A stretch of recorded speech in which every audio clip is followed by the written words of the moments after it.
الحمد لله وكفى وسلام على عباده الذين اصطفى أما بعد فأعوذ بالله من الشيطان الرجيم بسم الله الرحمن الرحيم ألم تر كيف ضرب الله مثلا كلمة طيبة كشجرة طيبة أصلها ثابت وفرعها في السماء وقال الله تعالى في آية آخر يا أيها الذين آمنوا اذكروا الله ذكرا كثيرا وسبحوه بكرة وأصيلا صدق الله مولانا العظيم وصدق رسوله النبي الكريم ونحن على ذلك لمن الشاهدين والشاكرين والحمد لله رب العالمين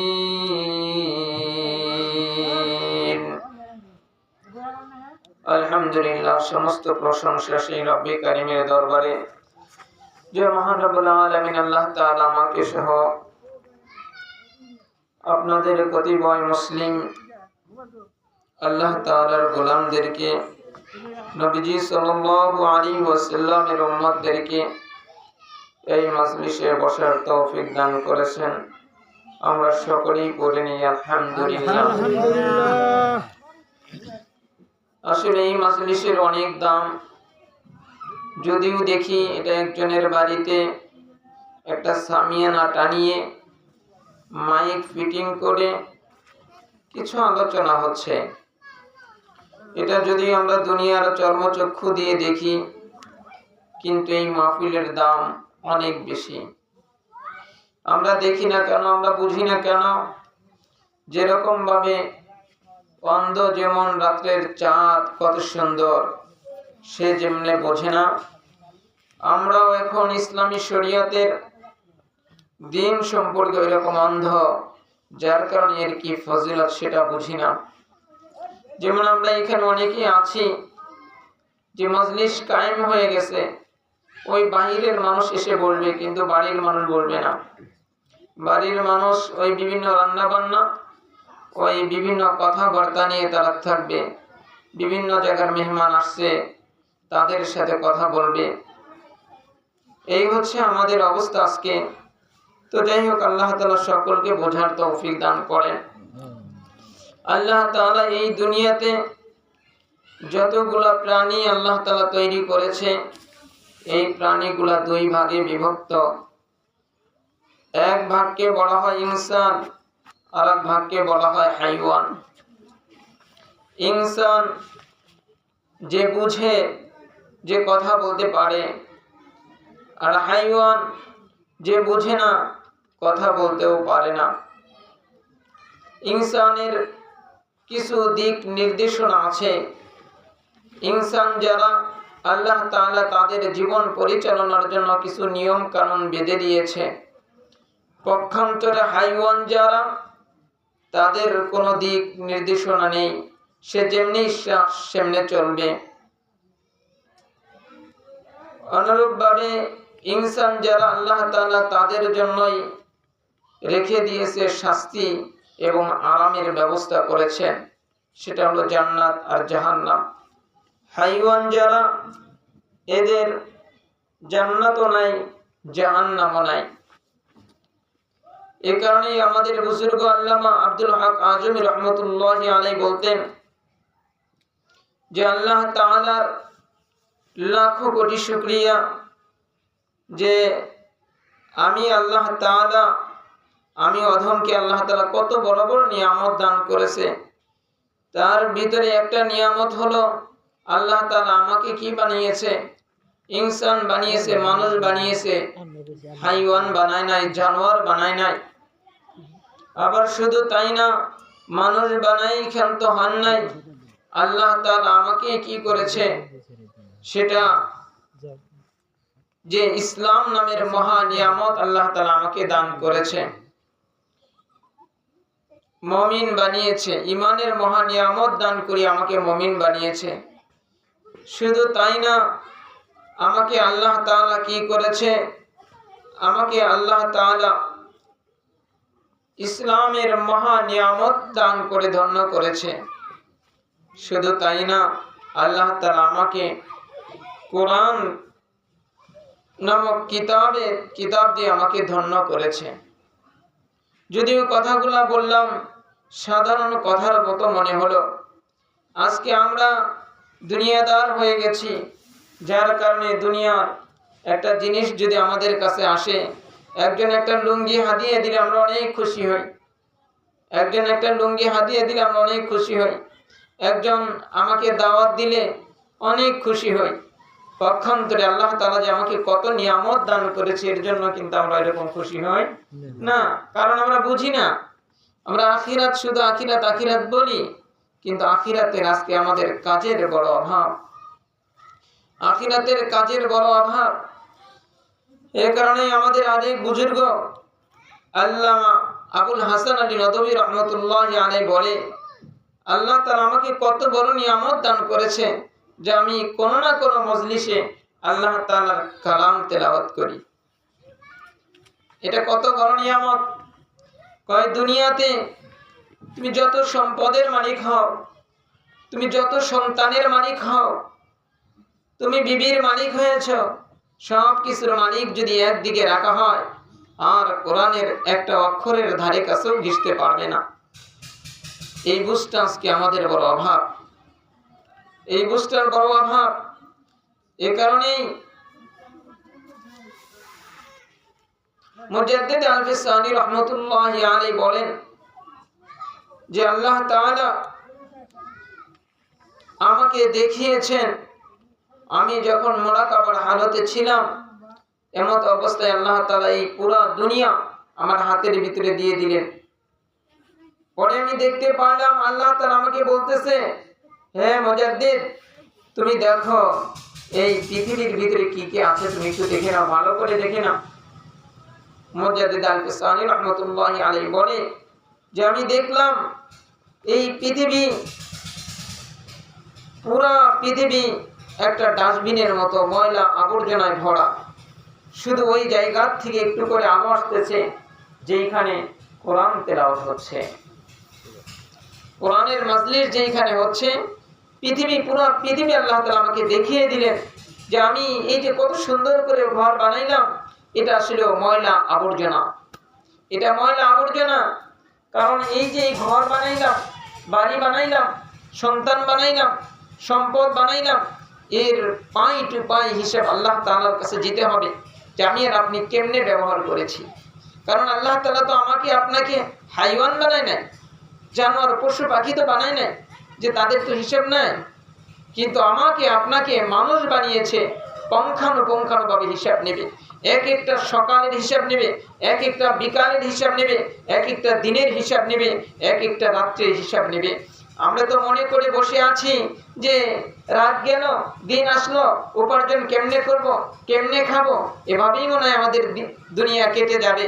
হ্যাঁ, দুনিয়া কেটে যাবে, কিন্তু আখিরাত বড় ভয়ঙ্কর হবে, আখিরাত বড় ভয়ঙ্কর হবে। তাই তো উলামায়ে কিরামগণ বলেন যে দেখো, এই যে মানুষ যখন স্বপ্নে দেখে, মানুষ যখন স্বপ্নে দেখে, ওই স্বপ্নের বিষয়টাকে মানুষ অনেক বড় মানে বাস্তব মনে করে। স্বপ্নে দেখতেছে কিন্তু মনে করে বাস্তব, এগুলো মনে হয় বাস্তব। অনুরূপ ভাবে যখন মৃত্যুটা এসে যাবে, মৃত্যুটা যখন এসে যাবে, তখন বুঝে আসবে যে এই পুরা দুনিয়াটা ওই স্বপ্নের বিষয়ে যেরকম আমরা বাস্তব মনে করেছি, কিন্তু স্বপ্নের বিষয় কি বাস্তব? স্বপ্নের বিষয়টা পুরাটাই হলো কি কাল্পনিক, মিথ্যা। তাই অনুরূপ ভাবে মৃত্যু যখন আসবে, তখন বুঝে আসবে এই দুনিয়ার সব কিছু ছিল মিথ্যা। এটা তো আল্লাহ তাআলা আমাদেরকে দেখায় দেয় না।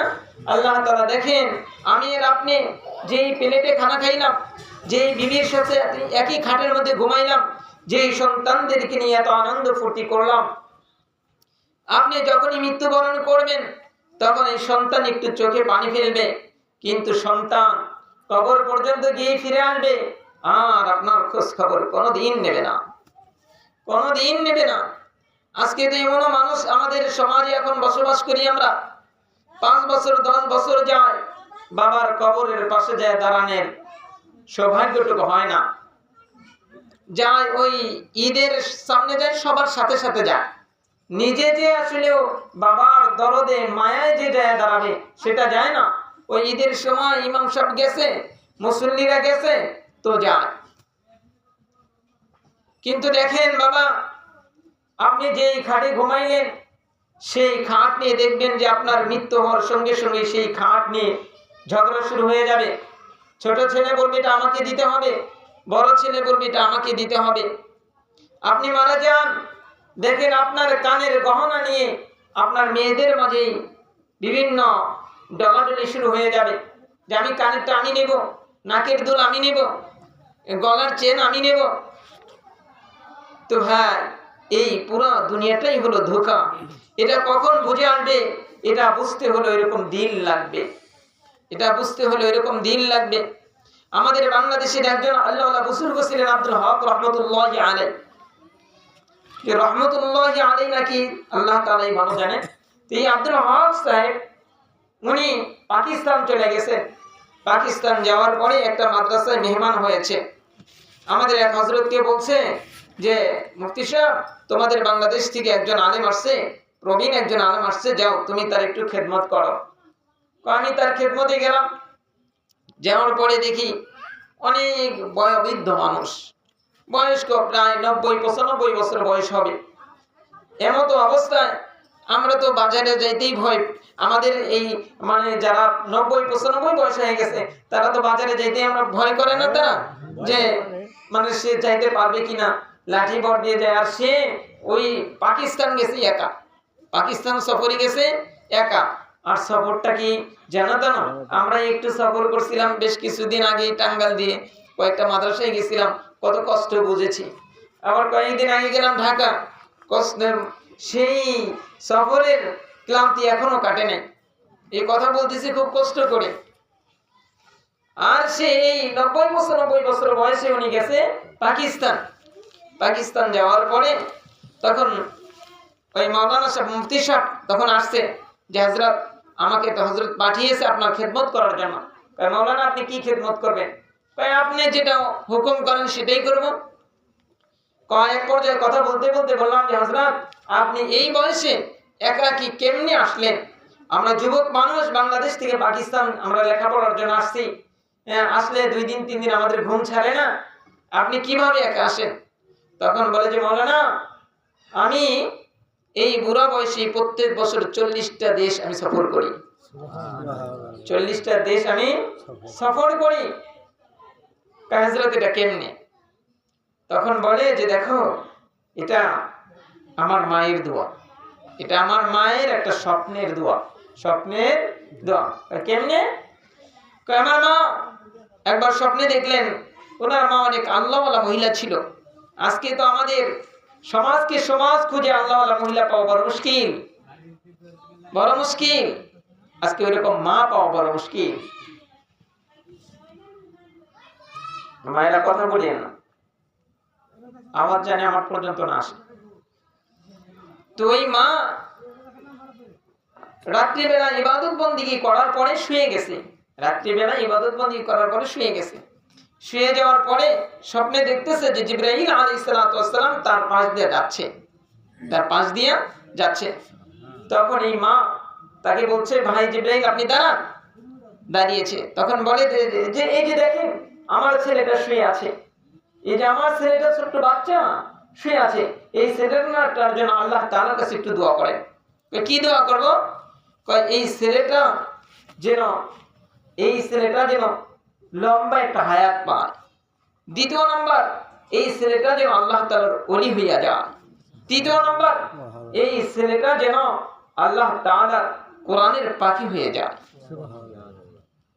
তখন জিবরাইল আলাইহিস সালাতু ওয়াস সালাম এরকম আর কি তিনটা দোয়া, জিবরাইল আলাইহিস সালাতু ওয়াস সালাম হাত উঠাইলেন আর তার মা আমিন আমিন বলতেছিল, আমিন আমিন বলতেছিল। কয় আমার মা যে স্বপ্ন দেখেছিল জিবরাইল আলাইহিস সালাতু ওয়াস সালামকে, কয় সেটা আল্লাহ তাআলা দোয়াটা মনে হয় কবুল করে নিয়েছে। আমি এই যে এত লম্বা হায়াত পেয়েছি, আলহামদুলিল্লাহ, আমি বৃদ্ধ বয়সে এই যে দেশ সফর করি, পৃথিবীর আনাচে কানাচে সফর করি, আমারও এরকম ক্লান্তি লাগে না, আমার এরকম ক্লান্তি লাগে না। তখন আমাদের এই হযরত বলেন যে আমি তার কাছে 3 দিন ছিলাম। কয়দিন ছিলাম? কয় 3 দিন ছিলাম।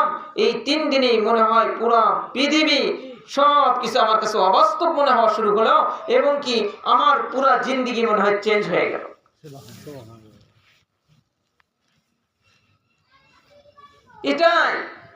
এটাই আল্লাহ তাআলার ওলিদের বিশেষ কারিশমা। আজকে তো আমরা দুনিয়া নিয়ে মত্ত আছি, যার কারণে এগুলো আর বুঝতেছি না, এগুলো আমাদের বুঝে আসে না।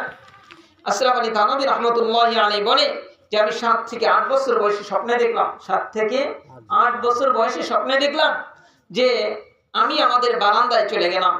বারান্দায় যায় দেখি একটা খাঁচা, এই খাঁচার ভিতরে 2টা পাখি, খাঁচার ভিতরে 2টা পাখি।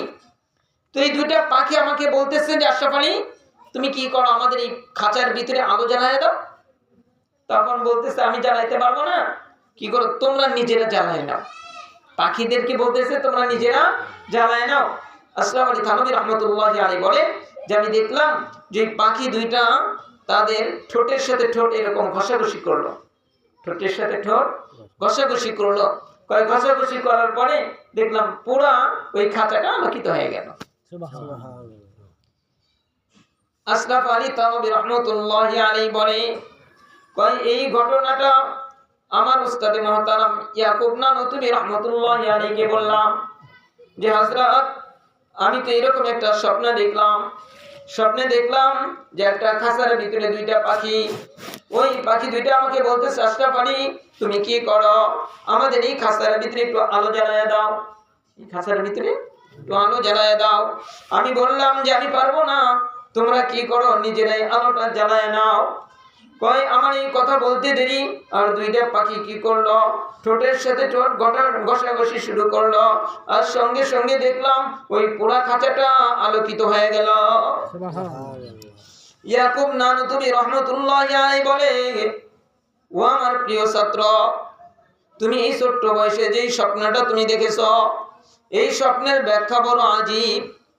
যে প্রত্যেকটা মানুষ আজকে দেখেন দুনিয়া নিয়ে আমরা মেহনত করি, দুনিয়া নিয়ে একজন ব্যক্তি মেহনত করতে করতে করতে করতে দুনিয়ার দিক দিয়ে বাবা অনেক বড় দামি মানুষ হইয়া যায়, দুনিয়ার দিক দিয়ে অনেক বড় হইয়া যায়। মেহনত করিয়েই কিন্তু একজন বিশেষ ক্যাডার হয়, মেহনত করিয়েই একজন ইঞ্জিনিয়ার হয়, মেহনত করিয়েই একজন ডাক্তার হয়। আবার একজন কৃষক মেহনত করিয়ে সুন্দর সুন্দর ফসল তার জমিনে ফলায়। কৃষক যদি জমিনের মধ্যে মেহনত না করে তাহলে কিন্তু কোনো ফসল জন্মবে না, জন্মাবে না। কয় অনুরূপ ভাবে কেউ যদি আল্লাহ তাআলার সেই শেষ বিচারের দিনে যদি কেউ নিজেকে আল্লাহ তাআলার কাছ থেকে মাপ পাইতে চায়, তাহলেও তাকে কি করতে হবে, তার এই আত্মা নিয়ে মেহনত করতে হবে। এই আত্মার ভিতরে সবচেয়ে বড় 2টা দুশমন বসে আছেন, একটা হলো নফস আর একটা হলো শয়তান। কয় এই 2টাকে এই দুনিয়ার ভিতর থেকে যদি শেষ না করতে পারে, মৃত্যুর সময় যদি এই 2টাকে মারিয়া ফেলাইতে না পারে, কয় ওই ব্যক্তির আখিরাত বরবাদ হয়ে যাবে। কিন্তু আজকে বাবা আমরা দুনিয়ার সন্তানের পিছনে মেহনত করলাম, বিবির পিছনে মেহনত করলাম, ঘর বাড়ির পিছনে মেহনত করলাম, এই 2টার কথা আমাদের প্রায় 90 থেকে 95 না 100-এর মধ্যে 99% মানুষ ভুলিয়া গেছে। দুনিয়ার ভিতরে কিন্তু দেখে যে কে আমার শত্রু, ওই যে আমার বড় ভাই আমার শত্রু, তাকে কিন্তু খুব হিসাব করে চলে। ওই যে আমার ভাতিজা শত্রু, তাকে হিসাব করিয়া চলে। সমাজের ওই বংশের লোকটা আমার শত্রু, তাকে হিসাব করিয়া চলে। ও দুনিয়াতে শত্রুকে যদি সে হিসাব করিয়া চলে, আখিরাতের যে ভয়ঙ্কর দুইটা শত্রু নিয়ে তুমি রাত যায় দিন যায় কোনো খবর নাই। তাহলে দুনিয়ার শত্রুর দিকে যদি তুমি খেয়াল না রাখো, যে কোনো মুহূর্তে তোমার জীবনটা চলে যেতে পারে। কয় এর চেয়েও বড় ভয়ঙ্কর, তুমি যদি আখিরাতের ওই দুইটা শত্রুর দিকে খেয়াল না করো, তাহলে কিন্তু আবাদুল আবাদ জাহান্নামে থাকতে হবে। তাই আশরাফ আলী থানভী রাহমাতুল্লাহি আলাইহি তার উস্তাদে মুহতারাম বলে যে বাবারে, এর অর্থ হলো, তোমার এই স্বপ্নের ব্যাখ্যা হলো, তোমার ভিতরে যে দুইটা দুশমন, দুইটা শত্রু, নফস আর শয়তান। কয় ওই দুইটা পাখি দ্বারা ওই নফস আর শয়তান বুঝাইছে। কয় মানুষের কি করতে হয়, মেহনত করিয়া তার এই কলিজার ভিতরে আলো জ্বালাইতে হয়। কয় যেরকম ভাবে এই যে সূর্যের আলো আছে তাই সে মায়ের চেহারা দেখতে পায়, সূর্যের আলো আছে রাস্তা দেখতে পায়, সূর্যের আলো আছে কিতাব দেখিয়ে দেখিয়ে পড়তে পারে। কয় যদি আলো না থাকে, যদি অন্ধকার হইয়া যায়, একটা ঘরের ভিতরে যদি অন্ধকার থাকে, তাহলে ওই ঘরের ভিতরে যাই গেলেন, আর এই ঘরের ভিতরে সাপ আছে না বিচ্ছু আছে, এটা আপনি দেখলেন না, আপনার কিন্তু মৃত্যু অনিবার্য। আর যদি আলো থাকে, আপনি কিন্তু দেখবেন ঘরের ভিতরে সাপ আছে বিচ্ছু আছে, তাহলে আমাকে ওইভাবেই পা ফেলতে হবে, ঠিক না? ওইভাবেই বাবা পা ফেলতে হবে। কই অনুরূপ ভাবে এই কলিজার ভিতরে যখন কি জ্বলে, এই কলিজার ভিতরে যখন নূরের বাতি জ্বলে, কই এই যে ইসলাম নূরের বাতি যখন জ্বলে, কয় তখন সে দেখতে পারে জান্নাত কি জিনিস, জাহান্নাম কি জিনিস, শরীয়ত কি জিনিস, কোরআন কি জিনিস, দিন কি জিনিস, তখন হলো সে দেখতে পারে। আর যখন দেখতে পারে, একটা জিনিস দেখলে ওই জিনিসটার কদর হয় কি হয় না? একটা জিনিস যদি সে দেখে, ওইটার প্রতি তার লোভ বেশি থাকে না? একটা জিনিস সে দেখছে, যে এটা দেখা যাইতেছে যে এই পুকুরের ভিতরে নামলেই মানে আমি শোল মাছ ধরতে পারবো, তাহলে তার ওই প্রতি আগ্রহ থাকবে না? আগ্রহ থাকবে। আর যেটা দেখা যায় না ওর প্রতি কি থাকে না? আগ্রহ থাকে না। কয় যখন এই আত্মার ভিতরে ওই আলোটা জ্বলে যাবে, কয় তখন সে বুঝতে পারবে যে কোরআন কি জিনিস, হাদিস কি জিনিস, ইসলাম কি জিনিস, জান্নাত কি জিনিস, জাহান্নাম কি জিনিস, নবী কোন সত্তা, আল্লাহ কোন সত্তা, তখন সে দেখতে পাবে। তখন তার ওই দিকে মন বেশি যাবে। আর যদি এটা অন্ধকার থাকে, তখন এগুলো দেখতে পারবে না, তখন বুঝবে যে কি কয়, মানে একটু শুনবে, এই কান শুনবে, শোনার পরেই দেখবে যে জান্নাত জাহান্নাম, মিথ্যা কথা বললে জাহান্নামে যেতে হবে, সেটা ভ্রুক্ষেপ করবে না, মিথ্যা কথা বলে ফেলবে।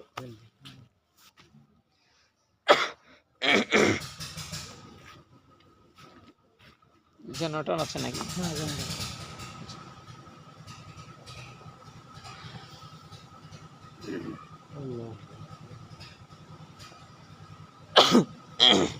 এই ফারুক ভাই আমার পানি খাও, পানির ব্যবস্থা।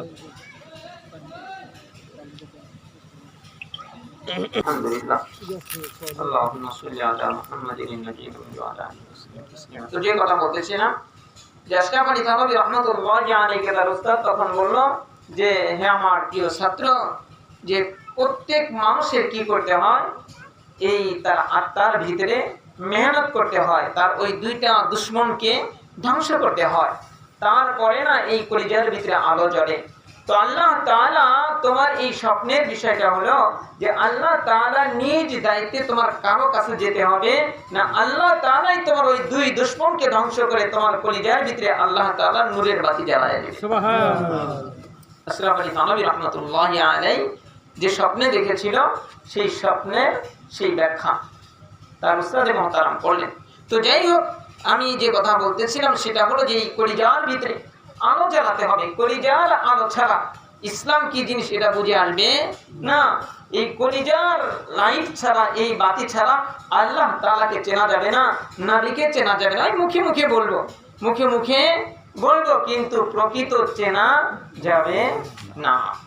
মুখে মুখে তো আমরা অনেকে বলি আমার বাবা, কিন্তু বাবার মর্যাদা আমরা কয়জন দিতে পারি? বাবার মুখে মুখে আমরা কথা বলি, বাবাকে এখনো অনেক সন্তান এরকম আছে যে বাবাকে মার দিতেও দ্বিধাবোধ করে না। তো আমাদের অবস্থাও এরকমই হবে যে আমরা যদি ওই মুখে মুখে ভিতর থেকে যদি চিনতে না পারি যে নবী কোন সত্তা, আল্লাহ কোন সত্তা, এ যদি ভিতর থেকে বলতে না পারি তাহলে দেখা যাবে যে আমাদের স্বার্থর ব্যাঘাত ঘটলে তখন আল্লাহ তাআলা কেউ গালি দিতে দ্বিধাবোধ করবো না। নাউযুবিল্লাহ। তো যাই হোক, আমি যে আয়াতে কারিমা তেলাওয়াত করেছি, রব্বে কারীম বলেন আলাম তারা কাইফা দারাবাল্লাহু মাতালান কালিমাতান তাইয়্যিবাতান কাশাজারাতিন তাইয়্যিবাতিন আসলুহা সাবিতুন ওয়া ফারউহা ফিস সামা। এই আয়াতে রব্বে কারীম একটা উদাহরণ দিয়ে দিয়েছেন, একটা উদাহরণ দিয়েছেন।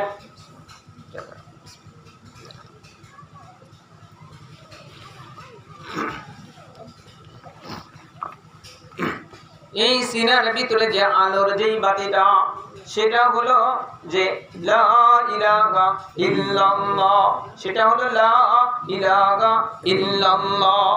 এটা যখন ওই নফস আর শয়তান যখন মরে যাবে তখনই এই লা ইলাহা ইল্লাল্লাহর বাতি জ্বলবে। নাচেত মুখে লা ইলাহা ইল্লাল্লাহ বলবে আর সে ব্যবহার দেখাবে যে বিবি তার লা ইলাহা বিবি, লা ইলাহা বিবি, লা ইলাহা ছেলে, মানে তখন তার ছেলে ইলাহ হয়ে যায়, তখন তার সম্পদ ইলাহ হয়ে যায়। যতদিন না পর্যন্ত এই ভিতরে লা ইলাহা ইল্লাল্লাহর বাতি জ্বালাইতে না পারবো ততদিন পর্যন্ত আসলেও সে তার ইলাকে প্রকৃত পক্ষে চিনতে পারবে না। তাই এই ভিতরের যে বাতি সেটা হলো লা ইলাহা ইল্লাল্লাহ। তাই রব্বুল কারীম বলেন আলাম তারা কাইফা দারাবাল্লাহু মাতালান কালিমাতান তাইয়্যিবাতান কাশাজারাতিন তাইয়্যিবাতিন আসলুহা সাবিতুন ওয়া ফারউহা ফিস সামা।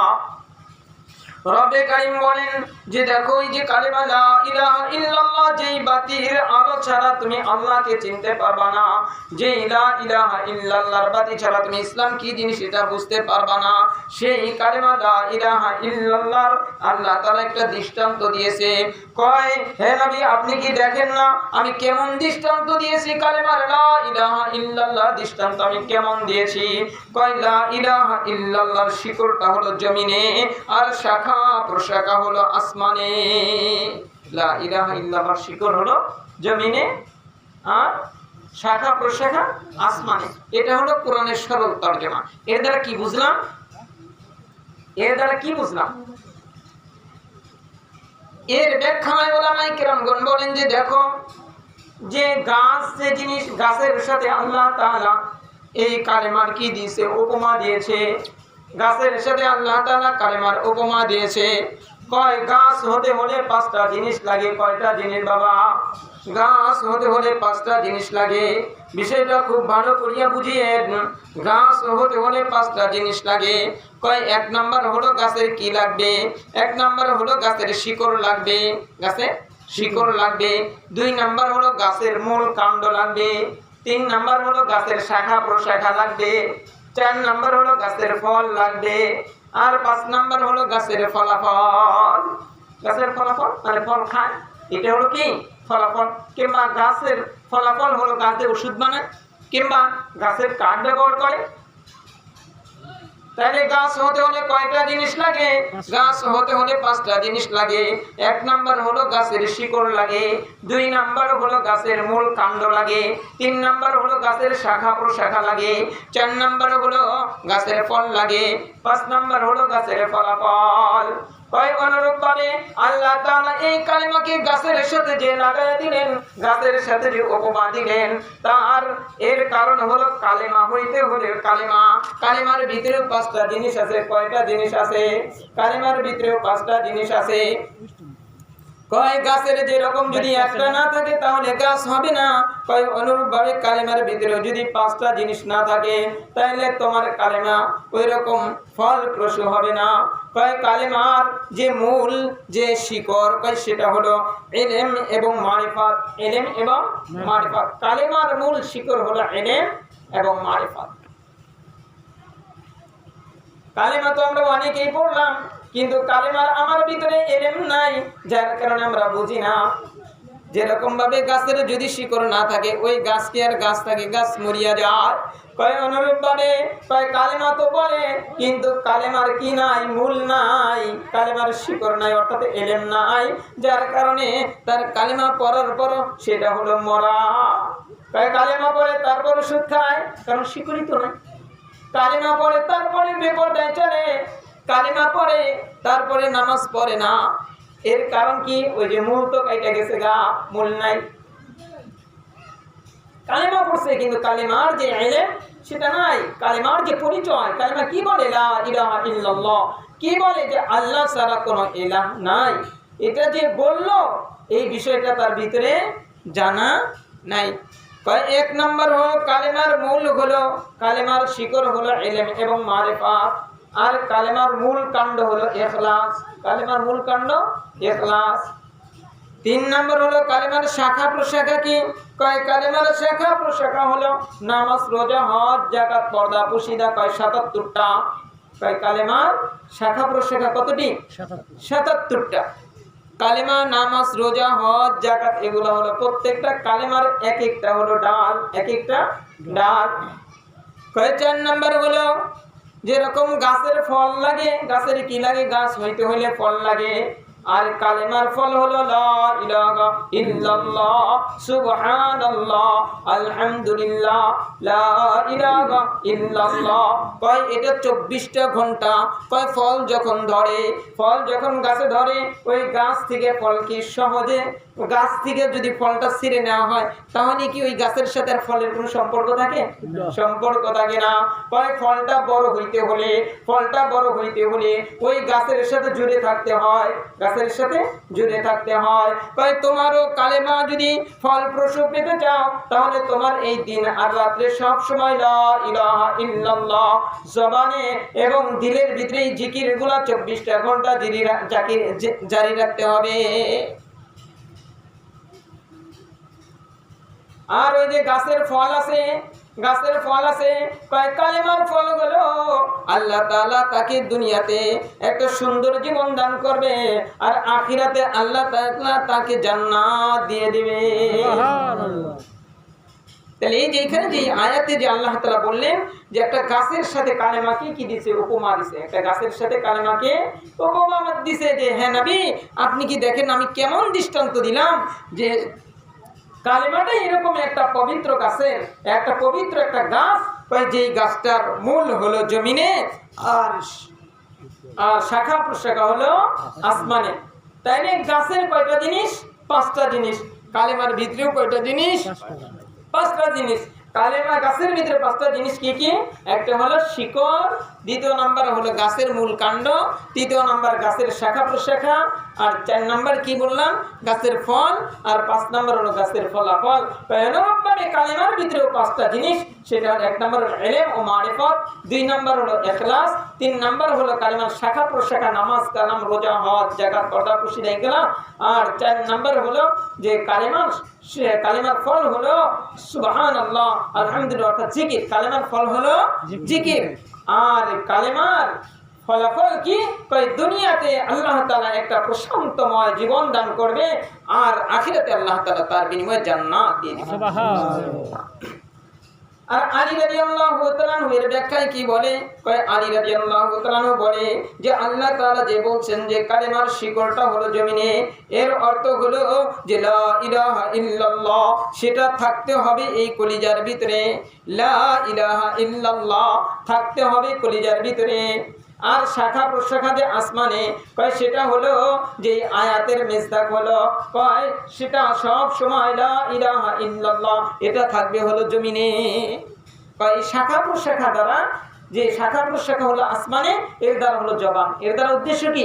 জবান, অর্থাৎ জবানে শাখা প্রশাখা থাকবে, অর্থাৎ লা ইলাহা ইল্লাল্লাহ, আলহামদুলিল্লাহ, আল্লাহু আকবার এগুলা জবানে থাকবে। আর লা ইলাহা শিকড় হলো জমিনে, মানে শিকড় হলো লা ইলাহা ইল্লাল্লাহ, শিকড় হলো কলিজার ভিতরে। তো যাই হোক, কয়টা জামাত? 30 অনেক কথা বলে। তো যাই হোক, তাই যে লা ইলাহা ইল্লাল্লাহ এটা দিলের ভিতরে বসাতে হবে। আর দিলের ভিতরে একদিনে বলবে না, বারবার এটা কি করতে হবে? বারবার বলতে হবে, বারবার এগুলা বলতে হবে, জবানের দ্বারা বলতে হবে। আর দিলের ভিতরে সেটা খেয়াল করতে হবে, দিলের ভিতরে খেয়াল করতে হবে। আর এর ফজিলত জেনে জেনে আমল করতে হবে, ফজিলত জেনে জেনে আমল করতে হবে। যেমন দেখেন আজকে তো আমাদের অবস্থা বড় কঠিন, যে এই যে সুবহানাল্লাহ বলি এর কি ফজিলত, আল্লাহ রাসূল সাল্লাল্লাহু আলাইহি ওয়াসাল্লাম ফরমান, কয় যে ব্যক্তি সকাল বেলায় যদি কি করে, সকাল বেলায় সুবহানাল্লাহ 100 বার যদি পড়ে, কয় কেউ যদি 100 বার সুবহানাল্লাহ পড়ে, আল্লাহ তাআলা তার আমলনামায় 100 গোলাম আজাদ করে দিলে যেই সওয়াব আল্লাহ তাআলা তার আমলনামায় সেই সওয়াব লিখিয়ে দেয়। সুবহানাল্লাহ। আর কেউ যদি আলহামদুলিল্লাহ 100 বার পড়ে, আলহামদুলিল্লাহ 100 বার পড়ে, আল্লাহ তাআলা তার আমলনামায় 100 ঘোড়া যুদ্ধের ময়দানে দান করে দিলে যেই সব আল্লাহ তাআলা তার আমলনামায় সেই সব দিয়ে দেয়। আর যদি কেউ আল্লাহু আকবার 100 বার পড়ে, আল্লাহ তাআলা তার আমলনামায় 100 উট কুরবানি করলে যেই সব সেই সব লিখিয়া দেয়। আর কেউ যদি লা ইলাহা ইল্লাল্লাহ 100 বার পড়ে, এই আসমান আর জমিনের ফাঁকা জায়গাটা সওয়াব দিয়ে তার আমল ভরপুর করিয়া দেয়। তাই এই যে জিকিরগুলা বেশি বেশি করা, জিকিরগুলা বেশি বেশি করা, জিকিরগুলা করলেই হলে এই কলিজা কি হয়ে যাবে, আলোকিত হয়ে যাবে। তার পাশাপাশি হলো দরুদ পড়া, যে আল্লাহুম্মা সাল্লি আলা মুহাম্মাদ কামা সাল্লাল্লাহু আলাইহি ওয়াসাল্লাম। কেউ যদি একবার দরুদ পড়ে, কেউ যদি একবার দরুদ পড়ে, আল্লাহ তাআলা তার আমলনামায় 10টা সওয়াব লিখিয়ে দেয়, 10টা গুনাহ মাফ করিয়া দেয়, 10টা মর্যাদা বাড়াইয়া দেয়। আর আল্লাহ তাআলা তার উপর 10টা রহমত বর্ষণ করেন, মানে আল্লাহ তাআলা তার প্রতি 10 বার তার কুদরতি চোখ দিয়ে তাকান। আর 6 নাম্বার হলো বেশি বেশি ইস্তিগফার করা। বেশি বেশি কি পড়া বাবা? বেশি বেশি ইস্তিগফার করা। আস্তাগফিরুল্লাহ, আস্তাগফিরুল্লাহ, আস্তাগফিরুল্লাহ। কয় যেই ব্যক্তি বেশি বেশি ইস্তিগফার করবে, আল্লাহ তাআলা তাকে কি দিবে? কয় ইউমাত্তিউকুম মাতাআন হাসানান ইলা আজালিন মুসাম্মা। কয় যেই ব্যক্তি বেশি বেশি জিকির করবে, যে বেশি বেশি ইস্তিগফার করবে, আল্লাহ তাআলা এই দুনিয়ার মধ্যে তাকে যে নির্ধারিত সময় দিয়েছে, কয় এই নির্ধারিত সময় ভিতরে তার যেই জিনিসের প্রয়োজন, আল্লাহ তাআলা তাকে সেই জিনিসের ব্যবস্থা করিয়ে দিবে। সুবহানাল্লাহ। কয় বেশি বেশি ইস্তিগফার করবে, যার সন্তান হয় না বেশি বেশি ইস্তিগফার করবে, যার সন্তানের চাকরি হয় না বেশি বেশি ইস্তিগফার করবে, যার সন্তান অসুস্থ বেশি বেশি ইস্তিগফার করবে। কয় যে ব্যক্তি বেশি বেশি ইস্তিগফার করবে, ইস্তিগফারের হক যদি কঠিন ভাবে আদায় করতে পারে, চাহে তো আল্লাহ তাআলা তার পিছনের সমস্ত জিন্দেগির গুনাহগুলো নেকি দিয়া পরিবর্তন করে দেবে। সুবহানাল্লাহ। এই মেরে বাবু, আমাকে আপনাকে একটু বোঝার বিষয় আছে। যেমন দেখেন, দুনিয়াতে যদি আমি আর আপনি এক জায়গা থেকে আমার গন্তব্যস্থল মনে করেন, আমি ঢাকা থেকে বাড়িতে আসবো একটা গাড়িতে, এই গাড়িতে কিন্তু আপনাদের কয়টা জিনিস লাগবে? 5টা জিনিস লাগবে। গাড়ির ভিতরে যদি 5টা জিনিসের একটা কম বাবা থাকে, তাহলে কিন্তু আপনি বাড়িতে নিরাপদে পৌঁছতে পারবেন না। গাড়ির ভিতরে কি থাকতে হবে? গাড়ির ভিতরে 5টা জিনিস থাকে। 1 নাম্বার ধরেন গাড়ির লাইট। 1 নাম্বার কি? গাড়ির লাইট। আর 2 নাম্বার হলো গাড়ির বডি। 2 নাম্বার কি? গাড়ির বডি। 3 নাম্বার হলো গাড়ির ইঞ্জিন। আর 4 নাম্বার হলো গাড়ির ব্রেক লাগবে। 5 নাম্বার হলো ড্রাইভার লাগবে। কি লাগবে? ড্রাইভার লাগবে। কয় অনুরূপ যদি এর একটা যদি না থাকে, তাহলে কিন্তু এই গাড়ি নিয়ে আপনি আপনার গন্তব্যস্থল বাড়িতে নিরাপদে আসতে পারবেন না। মনে করেন কি নাই গাড়ির কি নাই ব্রেক নাই, তাহলে যে কোনো মুহূর্তে সে অ্যাক্সিডেন্ট করিয়া সে তার জীবনটা ধ্বংস হইয়া যাওয়ার সম্ভাবনা আছে। কয় অনুরূপ ভাবে আপনি যদি এই দুনিয়া থেকে জান্নাতের বাড়িতে যাইতে চান, আপনার জীবনের ভিতরে জীবন নামের যেই গাড়িটা, সেইখানেও আপনাকে কি করতে হবে? 5টা জিনিস দিয়ে ফিটিং করতে হবে। 1 নাম্বার হলো ইলম লাগবে। 1 নাম্বার কি লাগবে? ইলম লাগবে। 2 নাম্বার হলো আমল লাগবে। 3 নাম্বার হলো তাকওয়া লাগবে। 4 নাম্বার হলো আল্লাহ ওয়ালাদের সাহাবত লাগবে। 5 নাম্বার হলো ঈমান লাগবে। ও বাবা, যদি এই 5টা জিনিস আপনার আমার থাকে, তাহলে এই দেহ নামক বডি নিয়ে আমি আর আপনি জান্নাতে যাইতে পারবো। আর যদি এই 5টা জিনিসের ভাবে একটা না থাকে, মনে করেন যে ইলম আছে কিন্তু আমল নাই, কিংবা আমল আছে ঈমান নাই, কিংবা ঈমান আছে তার তাকওয়া নাই, কিংবা তাকওয়া আছে সবই আছে কিন্তু আল্লাহ ওয়ালাদের সাথে সহবত নাই, মনে করতে হবে এই গাড়ি অ্যাক্সিডেন্ট করিয়া জান্নাতের বাড়িতে যাইতে পারবে না, বরং জাহান্নামের গর্তে চলিয়া যাবে। তাই আমাকে আপনাকে কি করতে হবে? নিজের ইলম নাই, ইলম আমাকে শিখতে হবে, ঈমান বাড়াইতে হবে, আমল করতে হবে। এই যে রমাদানুল মুবারক আসতেছে, আজকে তো আমরা কি করি? এই যে রমজানটা আমরা যতই মনে করি রহমতের, আবার কারোর জন্য কিন্তু গজবের। আমরা এটা বুঝি না। কয় মুমিনের জন্য রমজানটা হলো রহমতের, আর মুনাফিকের জন্য জন্য রমজানটা হলো গজবের। কয় মুমিন কি করে? কয় মুমিন হলো রমজান পাইয়া আমলের প্রতিযোগিতা করে। আর মুনাফিক কি করে? কয় রমজান আসলে সম্পদ কেমনে বাড়ানো যাবে, বেশি বেশি কামাই করা যাবে, বেশি বেশি মার্কেট করা যাবে। কয় মুনাফিক হলো এই কাজগুলা বেশি বেশি করে। তাই মেরে বাপু, আমাকে আপনাকে একটু হুঁশিয়ার হতে হবে, আমি যেন মুনাফিকের কাতারে না যাই।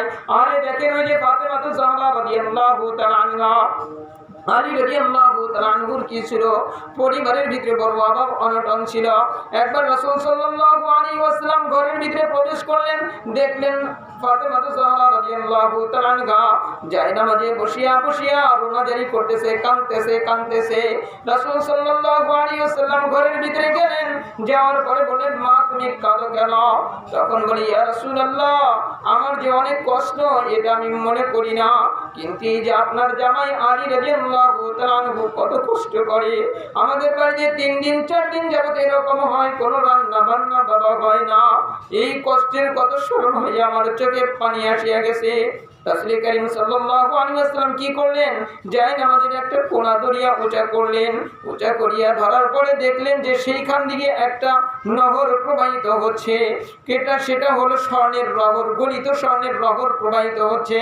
রাসূল সাল্লাল্লাহু আলাইহি ওয়াসাল্লাম ফাতেমা জাহরা রাদিয়াল্লাহু তাআলা আনহাকে বললেন, ও ফাতেমা, তুমি চাইলে এইখান থেকে যেই পরিমাণ ইচ্ছা সেই পরিমাণ স্বর্ণ তুমি উঠায় নিতে পারো, তুমি তোমার বাড়ি ঘর সাজাইতে পারো, তোমার যে প্রয়োজন আছে তুমি সেটা মিটাইতে পারো, কিন্তু মা তুমি মনে রাখিও, এটা যা নিবা সেই পরিমাণ কিন্তু তোমার ওই চিরস্থায়ী জান্নাতের ভিতরে তুমি সেই পরিমাণ কম পাইবা।